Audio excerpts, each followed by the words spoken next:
નમસ્કાર દર્શક મિત્રો, હું છું રૂપલ લોણીચિયા. સંપૂર્ણ ન્યૂઝમાં આપનું સ્વાગત છે. રાજ્ય સરકારના ગુજરાત ગૌ સેવા પસંદગી મંડળ બોર્ડ દ્વારા તાજેતરમાં લેવાયેલી સીસીઈની પરીક્ષાનું પરિણામ જાહેરાતમાં અપાયેલી શરતો મુજબ ન અપાતા વિદ્યાર્થીઓને અન્યાય થયો હોવાની લાગણી થતા આજે ડીસામાં બનાસકાંઠા સાંસદ જ્ઞાનીબેન ઠાકોરને આવેદનપત્ર આપી વિદ્યાર્થીઓએ આ પરીક્ષાનું પરિણામ જીપીએસસી પેટર્ન મુજબ આપવાની માંગ કરી હતી. ડીસામાં બનાસકાંઠાના સાંસદ જ્ઞાનીબેન ઠાકોર સમક્ષ વિદ્યાર્થીઓએ રજૂઆત કરી હતી કે રાજ્યના ગુજરાત ગૌ સેવા પસંદગી મંડળ બોર્ડ દ્વારા ગુજરાત સબ ઓર્ડિનેટ સર્વિસ ક્લાસ ગ્રુપ એ અને ગ્રુપ બી ની સંયુક્ત પરીક્ષાની જાહેરાત બહાર પડાઈ હતી.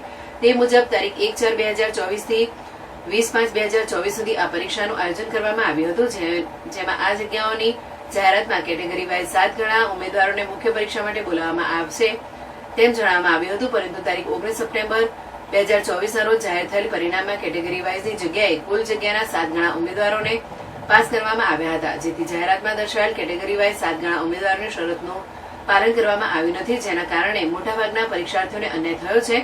જીપીએસસી દ્વારા પણ ક્લાસ 1 અને ક્લાસ 2 ની તેમજ સુપર ક્લાસ 3 ની પરીક્ષામાં કેટેગરી વાઇઝ ઉમેદવારોને મુખ્ય પરીક્ષા માટે લાયક ગણવામાં આવે છે, જેથી ગુજરાત ગૌ સેવા પસંદગી મંડળ દ્વારા લેવાયેલ પરીક્ષામાં પણ જીપીએસસી પેટર્ન મુજબ પરિણામ જાહેર કરવામાં આવે તો મોટાભાગના ઉમેદવારોને ન્યાય મળી શકે તેમ છે.